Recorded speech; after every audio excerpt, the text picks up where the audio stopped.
É um sortudo, uma sortudo. Fala assim, ó, você tá no melhor lugar que você poderia estar. É, isso aí. Bom demais. Pode colocar o primeiro slide ali pra mim, por favor. Deu certo esses slides, né? E o cara do fundo, pode mandar bala.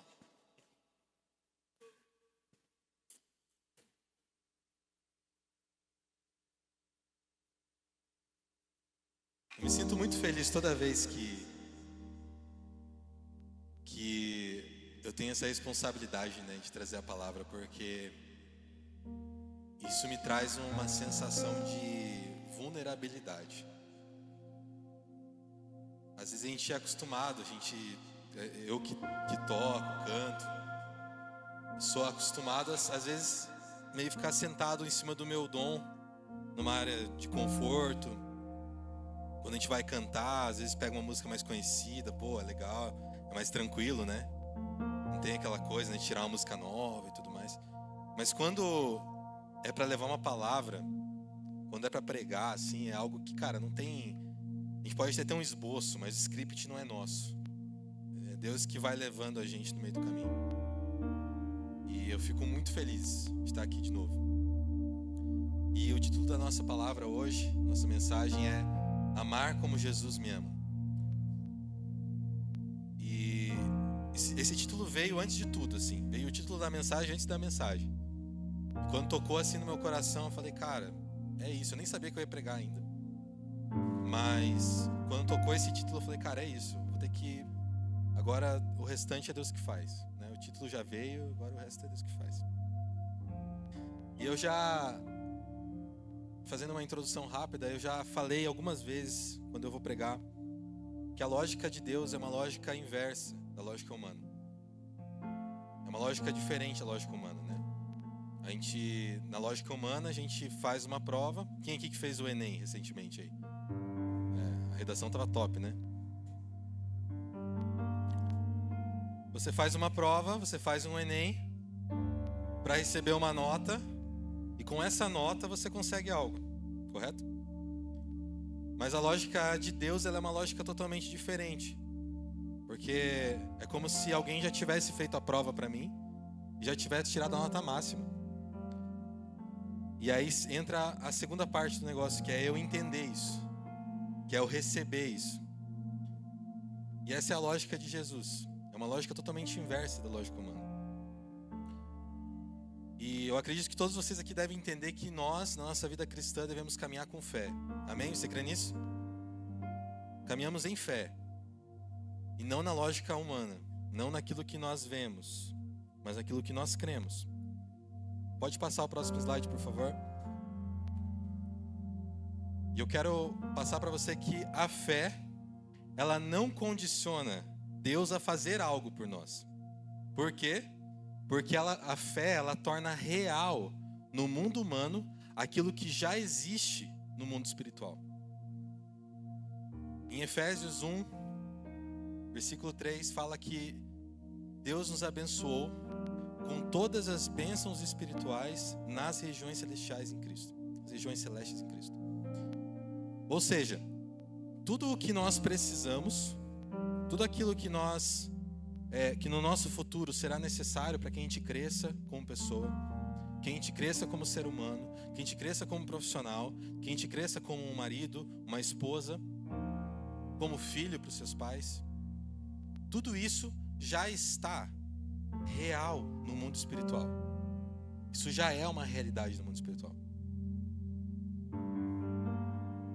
Só que a gente tem uma noção de que Deus ainda vai fazer algo.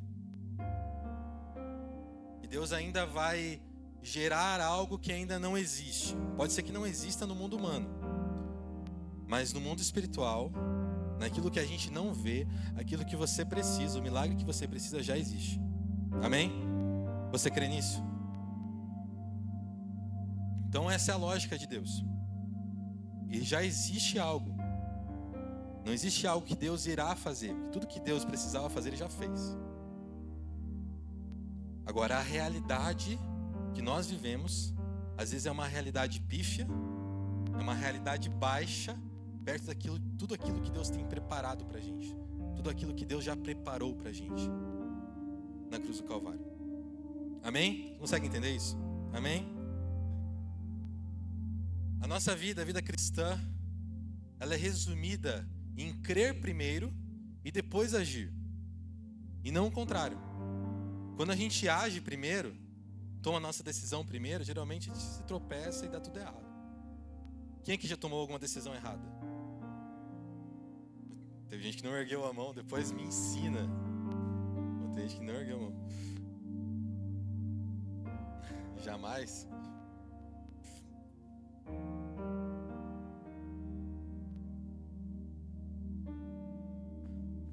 A nossa vida, ela precisa ser pautada no crer. Ela precisa ser pautada na fé. Para que depois as coisas venham a acontecer, para que depois nós tomemos o passo de fé. Se Pedro tivesse simplesmente saído do barco para andar sobre as águas, assim, antes de Jesus falar para ele que ele tinha que fazer aquilo, ele ia afundar. Então Jesus falou, Pedro venha, Pedro creu e tomou a decisão. E caminhou. Às vezes o que falta para você tomar uma decisão é crer. O que Deus tem gerado no seu coração nesse momento? Que falta você crer para tomar uma decisão. Às vezes você está precisando de um milagre em alguma área da sua vida. Só que esse milagre só vai acontecer no momento que você entender, que você precisa crer que esse milagre já existe. Que não é algo para o futuro.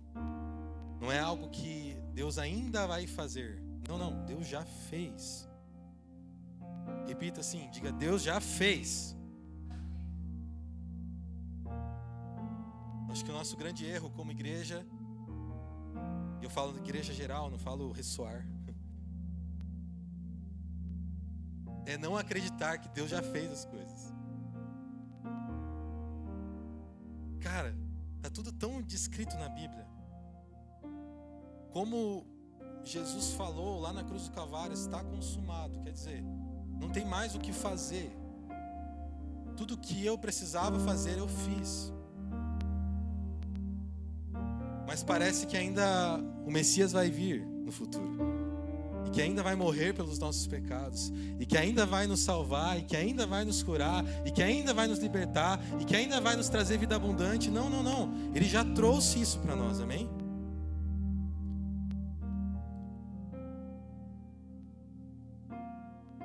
E essa noite é uma noite para que a gente possa entender o real sentido do amor de Deus sobre a nossa vida. Para que depois nós possamos agir com as pessoas e refletir isso com elas. Eu quero fazer uma leitura bíblica com vocês. Se você puder abrir a sua Bíblia aí, seu aplicativo, sem entrar no Instagram, eu duvido que você consiga fazer isso. WhatsApp, não faça isso.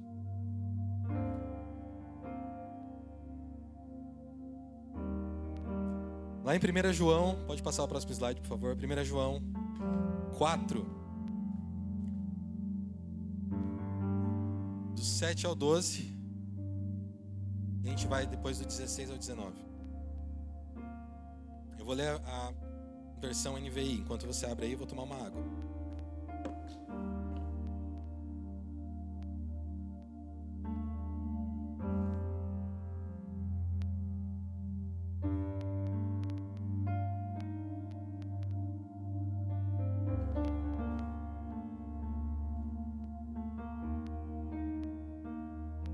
Vamos para a leitura?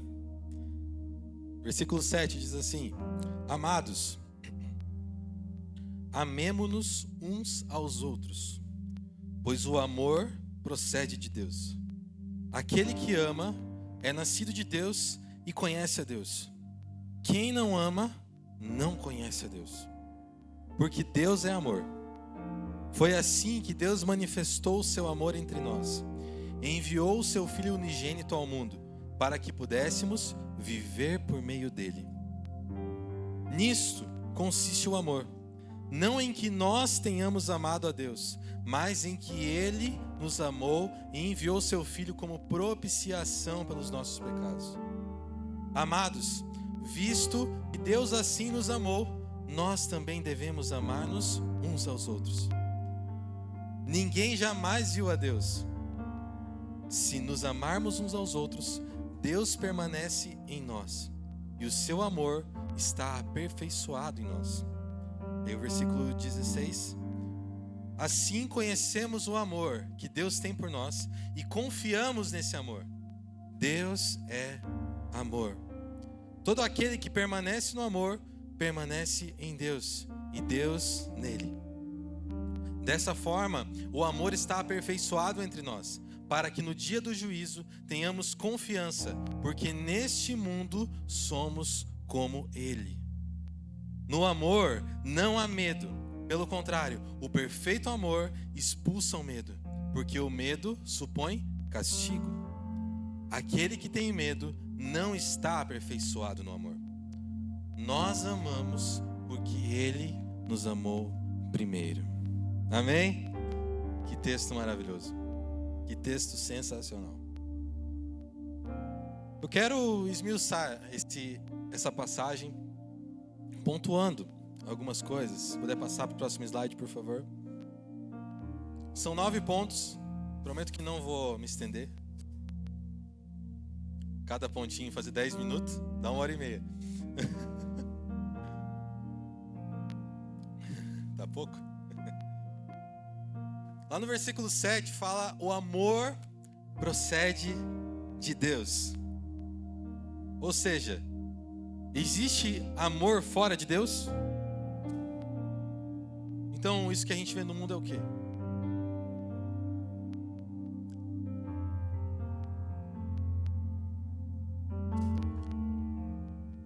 Sabia que as pessoas que estão fora de Deus, elas podem experimentar migalhas, coisas, respingos do amor de Deus, fora do guarda-chuva.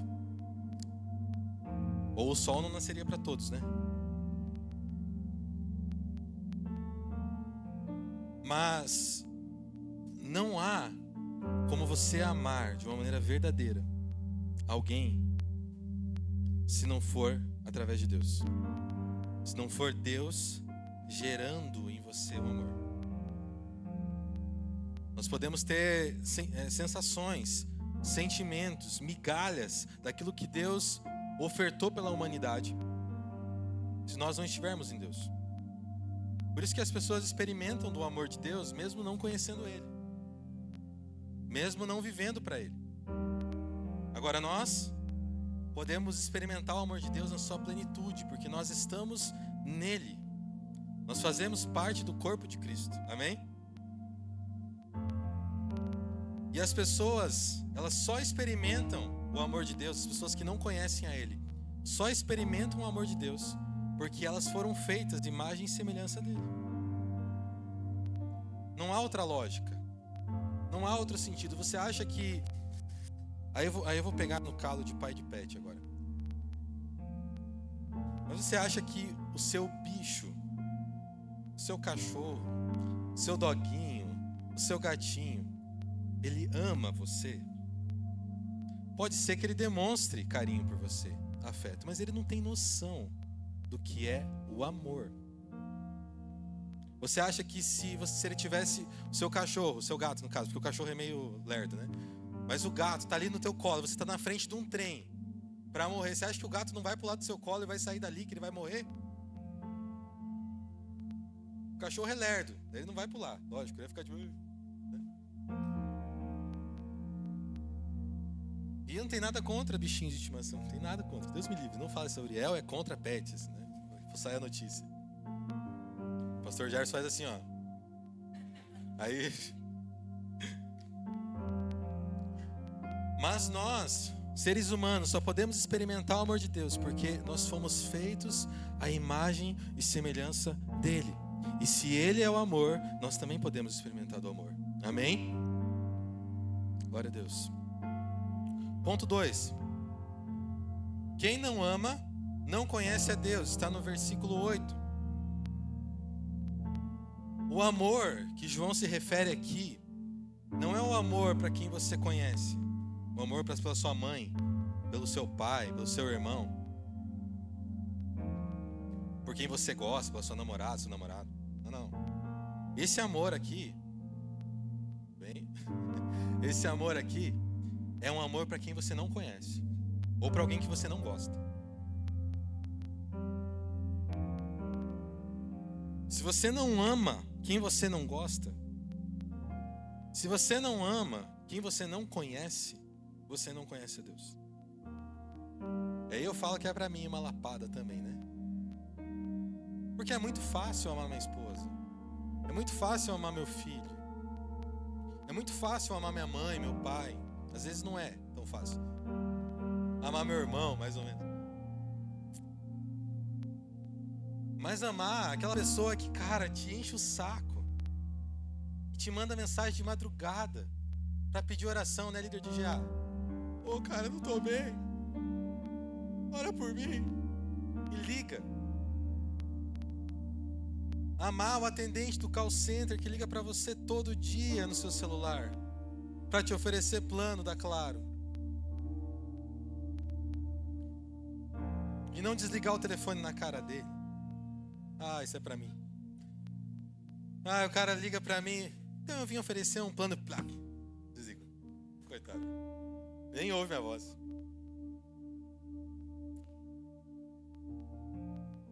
Se nós não amarmos as pessoas de verdade, a gente não conhece a Deus. Isso é pesado. Reflita consigo mesmo. Quem você precisa amar. Quando o atendente de call center ligar para você de novo, você vai lembrar disso. Ah, Jesus, preciso ser simpático. Por isso eu coloco tudo bloqueado. Coloco no spam, tudo certo.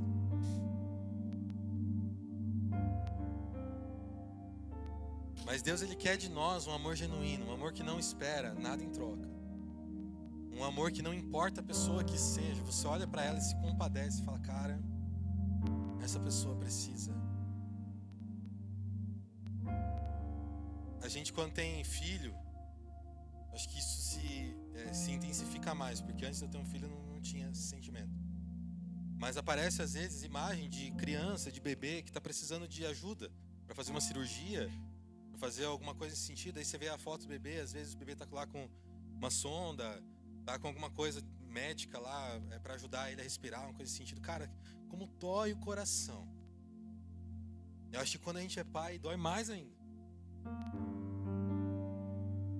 Porque a gente olha para aquela criança e você fala, cara, essa criança não fez nada de errado, não fez nada de mal e está ali sofrendo. Só que Deus quer que a gente olhe para aquele cara que fez tudo de errado e que merecia e que merece estar sofrendo, às vezes pagando pelo seu crime lá na cadeia, e você olhar para ele e falar, cara, você precisa muito de Jesus. Eu amo muito você. Eu quero que você saia dessa.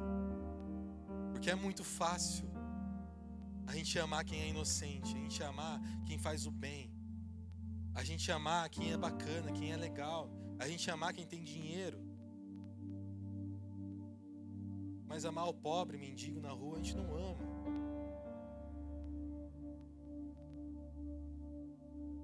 Vou para a próxima. Ô Jesus, senão eu vou ficar aqui. Versículo 9 fala viver por meio dele. Eu quero fazer uma pergunta aqui que você prefere: viver uma vida que é sua, mas que logo vai terminar e você não vai levar nada dela? Ou viver uma vida plena, que é a vida de Jesus em nós, e essa vida será eterna? Esse é o sentido do sacrifício de Cristo. Se nós não estamos vivendo por meio dele, por meio de Jesus, nós estamos descartando a entrega da cruz. Nós estamos descartando o sacrifício que ele fez por nós. Que a gente possa entender que a nossa vida não é mais nossa vida, mas que a nossa vida agora é a vida dele em nós. Porque você pode ter o melhor desse mundo, você pode ter o melhor carro desse mundo, você pode ter a empresa mais bem sucedida, você pode ter milhões na conta.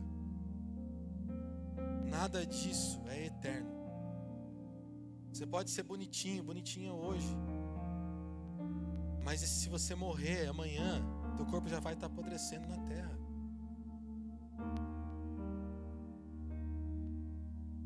Daqui 2, 3 meses vai estar só osso. É menos que isso, né? Acho que é, não sei. Os médicos que falam, eu não sei, o pessoal que conhece. Quem trabalha no IML? Alguém trabalha no IML?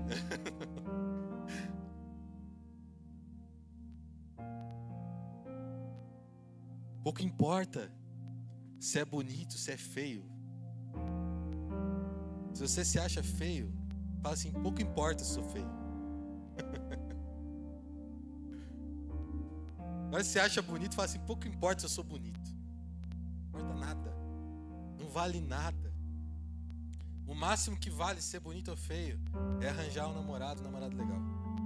Depois casar com alguém legal. E às vezes nem importa, às vezes nem adianta muito, né? Porque, né?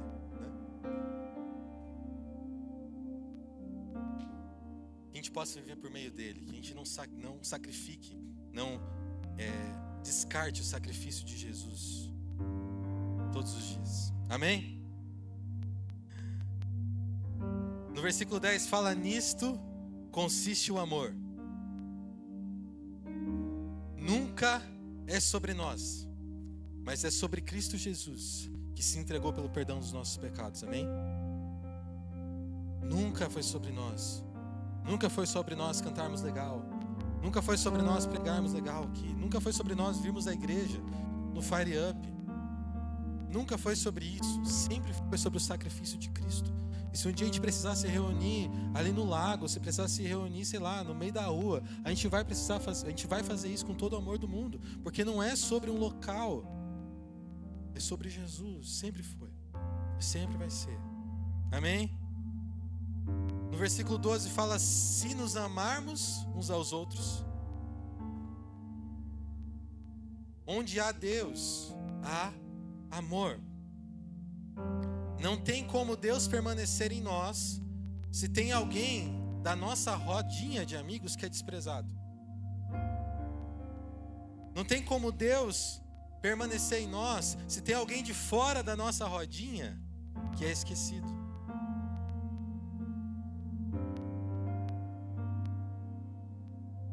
Sabe aquela pessoa que tenta às vezes se enturmar? Aquela pessoa que chegou de fora, que é de outra cidade. O Bernardo passou por isso, né, Bernardo? Olha, tristeza. Depois você conta o testemunho, tá? Mas quem é de fora, eu vou falar, vou puxar pra mim, né? Quem que é de Cascavel aqui mesmo, que nasceu em Cascavel? Legal, bacana. Quem é de fora? Legal, bacana também. O Bolívia lá, Bolívia, isso aí.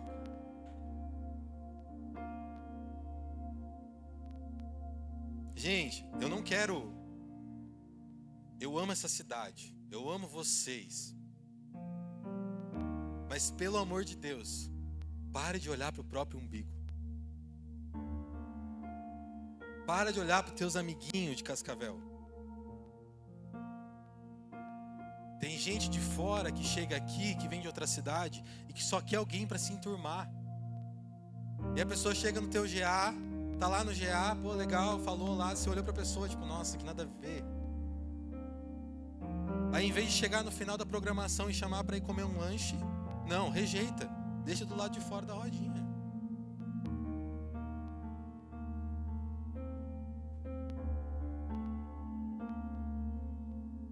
Não despreze as pessoas, não menospreze as pessoas. Se nós fizermos isso, não tem como Deus permanecer no nosso meio. Se nós estivermos cheios de panelinhas aqui, não tem como Deus permanecer no nosso meio. Ah, eu só vou em tal GA porque os outros GA são estranhos. Pô, só tem cara estranho naquele GA, eu não vou lá.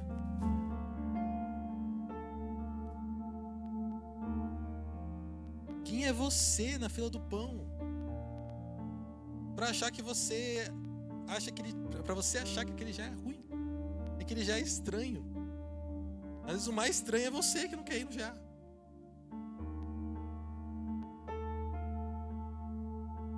Pelo amor de Deus, nós somos iguais.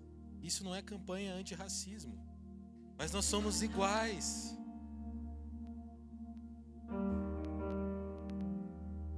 Mas entra também, tá? Anti-racismo.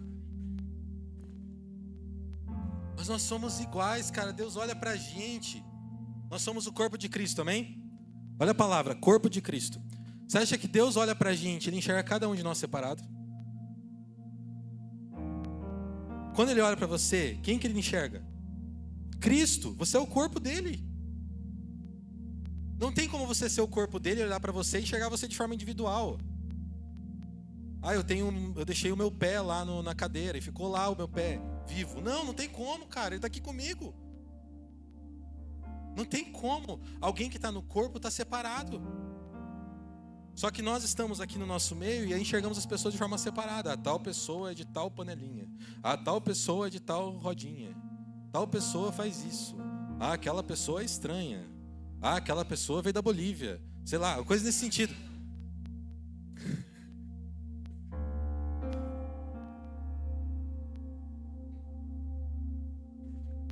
Não dá. Nem os bolivianos. Não dá, né, Bolívia?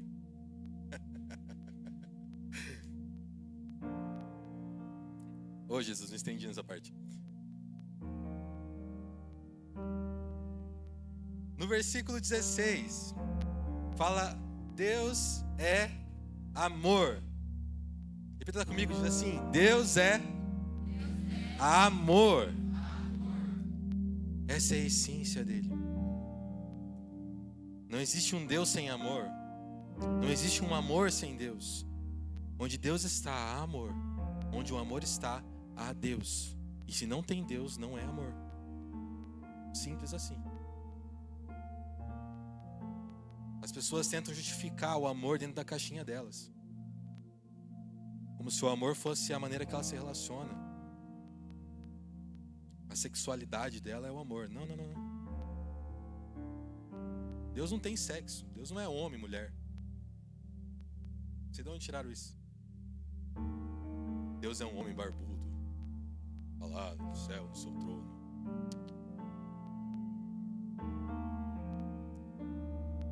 O amor, ele precisa ser a nossa medida. Alguém tem um óculos para emprestar, Vitor? Isso aqui é só de fachada, então, para ficar... não tem grau nenhum.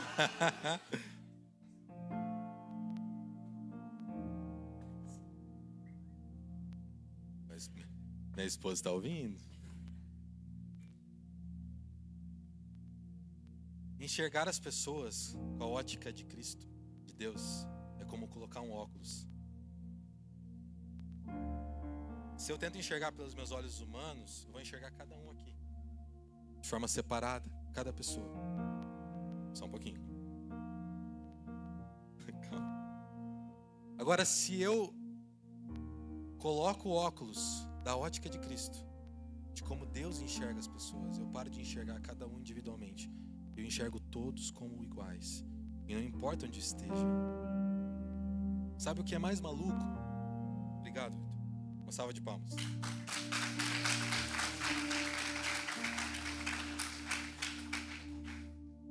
Sabe o que é mais maluco? Sabe aquela pessoa mais desprezível? O pedófilo? As pessoas que maltratam crianças, abusam de crianças? Saber que Deus olha para elas e ama elas da mesma forma que ela ama vocês? Eu não consigo entender. Juro para você. Não consigo.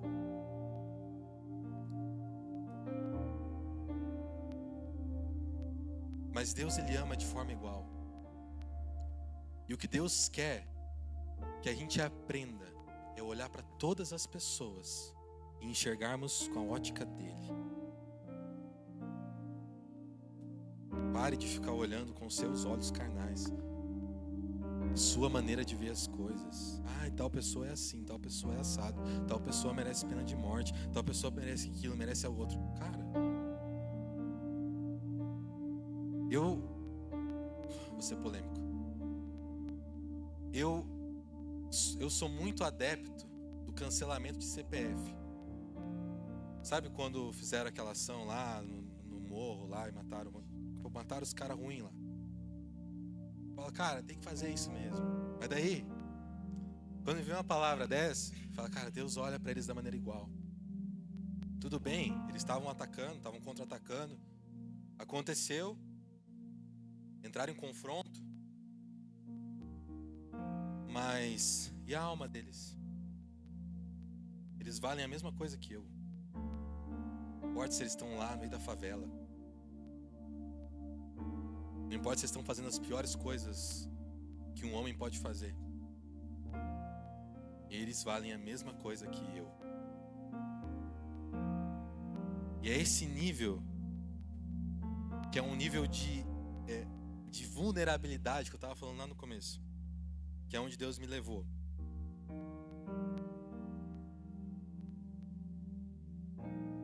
A gente não é melhor que ninguém. A gente não é melhor que ninguém. Nós precisamos vestir o óculos do amor de Deus e enxergar as pessoas com a ótica de Deus. É difícil pra caramba. Mas nós precisamos fazer isso. Todo cristão precisa fazer isso. Versículo 17 fala que nesse mundo nós somos como Ele. Você tem noção que Deus confia a nossa geração para continuar o que Ele começou 2000 anos atrás? Olha para essa pessoa linda do seu lado aí. Dá uma cutucada nela. Fala assim, ó. Deus confiou em você. Acorda!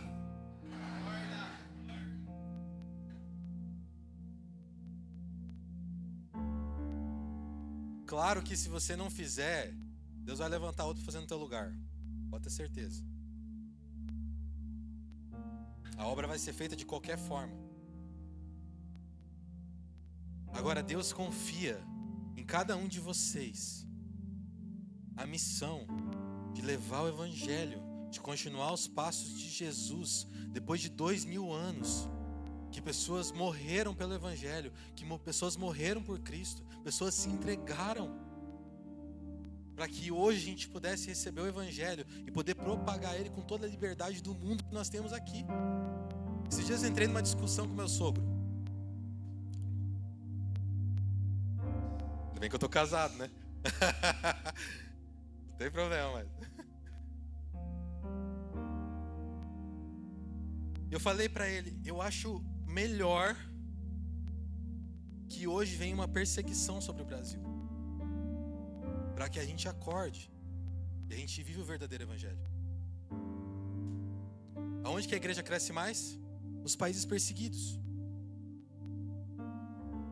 Imagina o que as pessoas vivem nesses países. Elas vivem por fé, elas não estão nem aí se elas vão ter uma condição de vida boa ou não. Elas nem podem sonhar com isso. Elas só podem sonhar com a eternidade. E aí ele falou, não, porque a gente batalhou muito para que vocês tivessem uma vida calma, tranquila. Eu falei, esse que é o erro. Nós vivemos uma vida tão boa, tão confortável. A gente pode ter as coisas que a gente quer. A gente pode sair lá comer um rodízio de sushi, tranquilo, pô. Não tem ninguém incomodando a gente. Não tem ninguém chegando perguntar para você em qual que é a sua fé, o que você crê. E é isso que gera uma geração de pessoas fracas. E os nossos pais, os nossos avós passaram por coisas difíceis para que a gente tivesse hoje essa vida tranquila que a gente tem. Só que a gente não olha para isso como algo assim, cara, eu tenho uma vida tranquila, então eu vou torná-la difícil. Vou fazer algo que é difícil, pô. Vou sair da minha zona de conforto. Não, a gente olha para nossa zona de conforto e fala, acho que eu vou ficar aqui mesmo. Tá tão legal ficar aqui. Bem, no Fire Up, vem na igreja, tá tudo certo. E tá tudo bem, gente. Isso não é sobre a sua salvação, tá? O sacrifício de Cristo é único, você está salvo, glória a Deus por isso. Amém? Agora é sobre o que você vai deixar para a próxima geração. É sobre o que o seu filho vai olhar para você e falar: cara, meu pai era um cara que não tinha zona de conforto. Eu estava conversando com a minha esposa esses dias e eu falei... eu estava falando sobre a gente entregar para o Estevão uma educação a ponto dele olhar pra gente e falar: eu vou seguir os passos do meu pai, vou continuar o que ele fez. Porque a gente vê na nossa geração, da nossa época, né, a gente olhar para os nossos pais e falar: cara, meu pai errou demais e eu vou aprender com os erros dele. Você quer que seu filho aprenda com seus erros? Você quer que o seu filho continue com seus erros?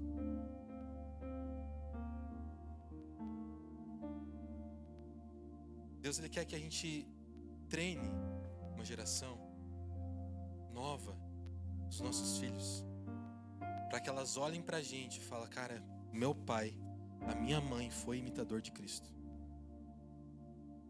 O que eu mais me recordo,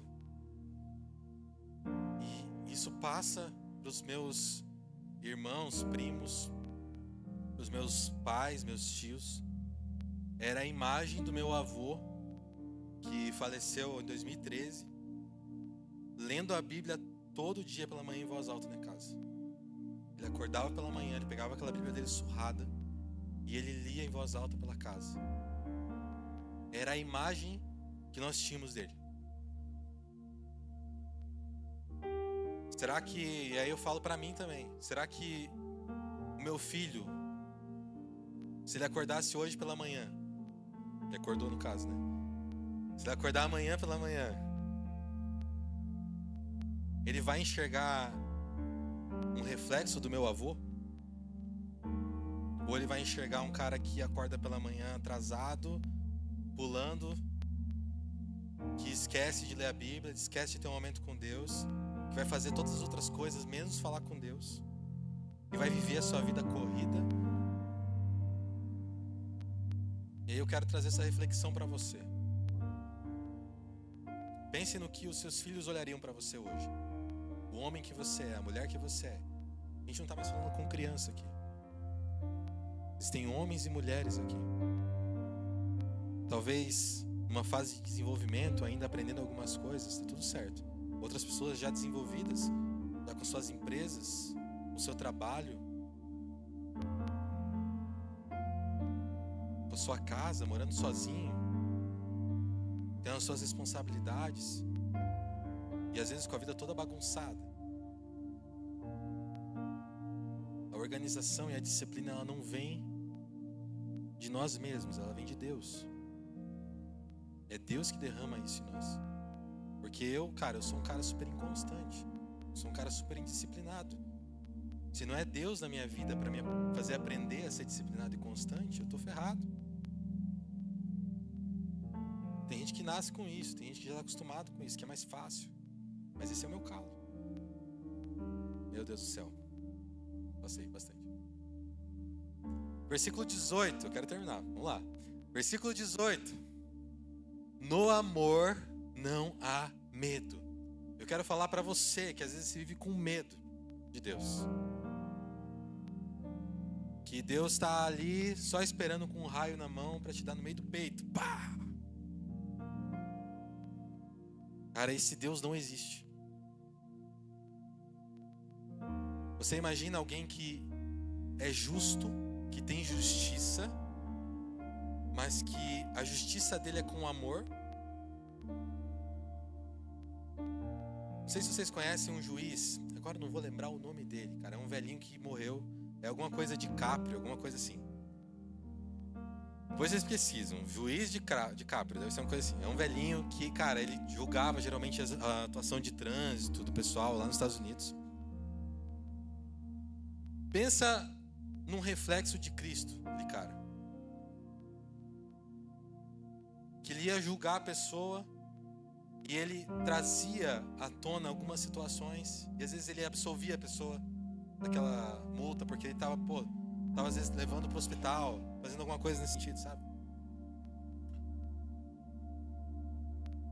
Mas Deus é um Deus que é justo, sim. Porque sempre tem aquele papo, né? Deus é amor, mas também é justiça. Cuidado, né? Como se Deus te ama, dá um abraço aqui, mas de repente, dá um tapa na cara. Cara, que isso? Eu nunca vou fazer isso com meu filho. Imagina meu filho aqui, eu amando ele e tudo mais, de repente, dá um tapaço nele, cara. Qual que é a lógica? E aí eu quero reformular a frase. Deus é justiça, mas principalmente Deus é amor. Ele vai te corrigir. Ele vai te ajudar. Ele vai te guiar pelo caminho. Às vezes não vai ser fácil porque você se colocou numa situação difícil. Lá no Salmo 23 fala que a vara e o cajado do Senhor nos consolam. Nos consolam. A vara e o cajado do Senhor não bate. Não está escrito isso. Aí o pessoal olha e fala, não, porque tem que ter a vara da criança. Mas cara, essa vara é a vara de Cristo. É a vara do Senhor. É a vara de consolo. É a vara que entende. É o cajado que guia. Amém? O Deus que é real não é o Deus do medo. É o Deus do amor. Então se você tem tido medo, se você tem olhado para Deus como um Deus bravo, não. Esse não é o Deus real. Esse não é o Deus de verdade. Esse é o Deus que a religião pintou. Qualquer outra religião que você for, você vai ver que tem isso. Deus é um cara mau. Mas não, Deus é um cara de amor. Deus é uma pessoa que nos ama acima de todas as coisas. Ele nos ama. E o versículo 19 fala, nós amamos porque Ele nos amou primeiro. Eu quero falar para você, fuja de fazer as coisas do seu jeito. Fuja de tentar amar do seu jeito. Fuja de tentar seguir pelos caminhos que você quer seguir. O que Deus quer que você entenda é que Ele te amou primeiro. E porque você é amado, você consegue amar. Ele te amou primeiro. E porque você é amado, você consegue continuar.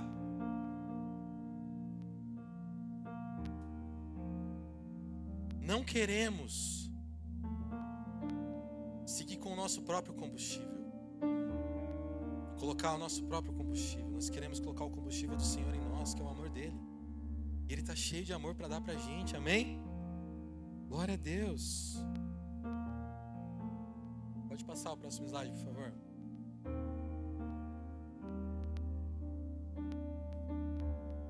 E para concluir, coloque o seu foco no lugar certo. Pode passar o próximo slide, por favor. Filipenses 4:8 fala assim, finalmente, irmãos, tudo o que for verdadeiro, tudo o que for nobre, tudo o que for correto, tudo o que for puro, tudo o que for amável,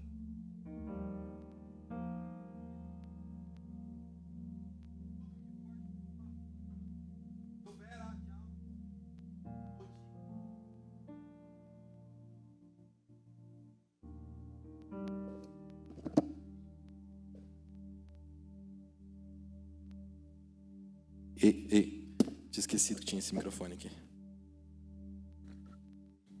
Pensem nessas coisas. O nosso foco, ele não pode estar voltado no que a gente acha que tem que ser o foco. E eu quero dar um exemplo. Por exemplo, se o seu foco de vida for não pecar, a sua vida vai se tornar pesada. Você já tentou ficar controlando? Tipo, não vou pecar, não vou pecar, não vou pecar, não vou pecar. Depois, pequei. Geralmente é isso. Tentar não pecar é uma coisa muito difícil. Então, se a gente ficar focando em coisas muito difíceis de serem feitas, a gente vai ter uma vida pesada. Por exemplo, feche seus olhos agora. Tente não pensar em um hambúrguer. Você deve ter pensado no melhor hambúrguer. Aquele hambúrguer suculento, mas não pense nele. Aquele hambúrguer maravilhoso do Rex Burger. Viu como é difícil? Tentar não pecar, tentar não fazer algo, nos leva a fazer.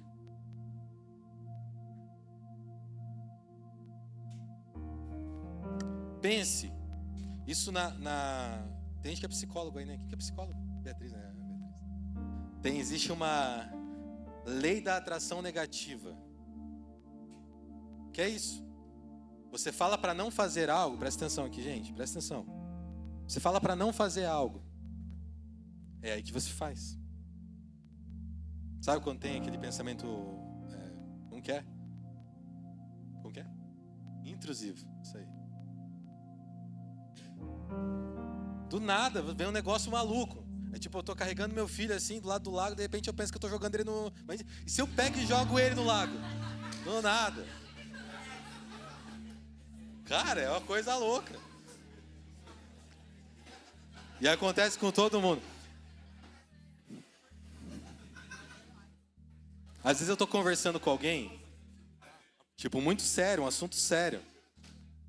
E aí eu penso, imagina se eu dou um socão na boca do nada, assim. Agora, por isso que o psicopata faz o que faz, porque ele não filtra o pensamento intrusivo.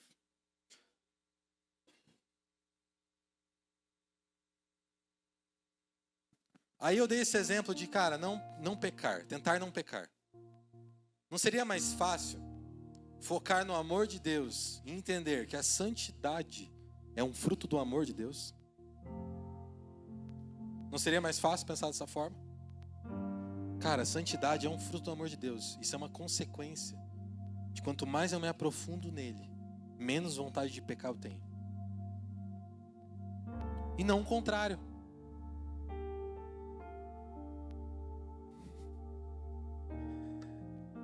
Paulo, ele nos ensina a focar e pensar nas coisas que podemos fazer e não nas que não podemos fazer. Ah, não posso fazer isso, não posso fazer aquilo, não posso fazer aquilo outro. Não, Paulo disse, pensem no que for verdadeiro, pensem no que for nobre, pensem no que for correto, pensem no que for puro, no que for amável, no que for de boa fama, pensem nisso. Para que a sua mente, o seu coração comece a entender, cara, que o que Deus tem preparado pra gente é amor acima de tudo. E que esse amor reflete em nós a ponto de nós fazermos as coisas do jeito certo. Quem ama adultera? Não. Quem ama rouba? Não. Quem ama mata? Não.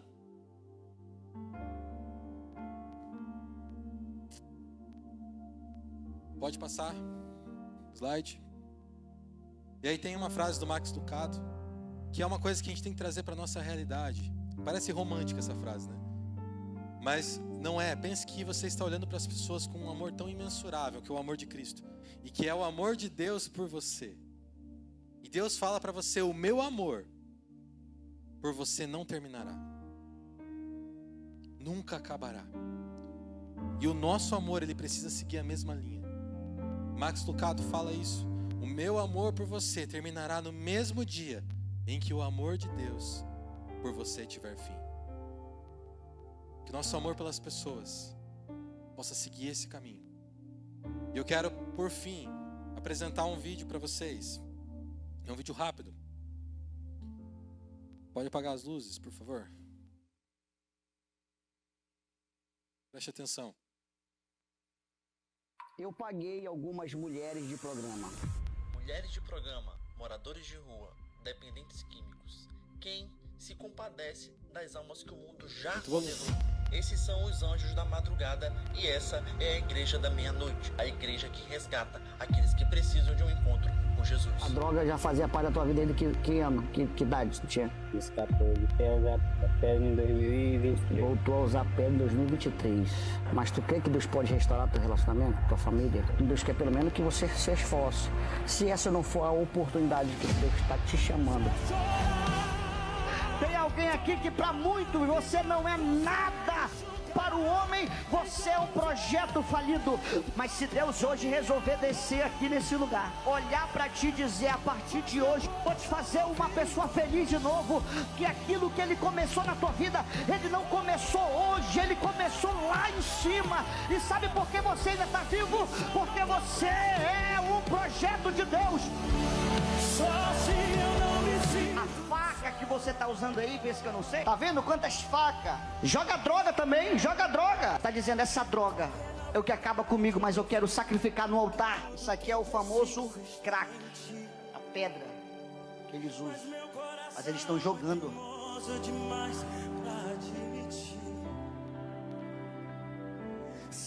Algumas dessas mulheres que estão na rua à noite, se prostituindo, elas não conseguiam ir comigo se eu não pagasse o seu horário. E eu fui lá e comprei também os horários dela. Então elas foram para a igreja e lá na igreja valeu a pena elas sentirem a presença de Deus. E eu acredito no Deus que transforma. Boa. Fica de pé aí, gente. Vou chamar a banda aqui. Pode diminuir a luz, por favor.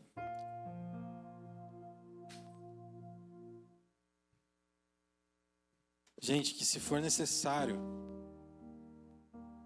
pagar o horário de uma garota de programa para levar o evangelho para ela, que a gente faça isso.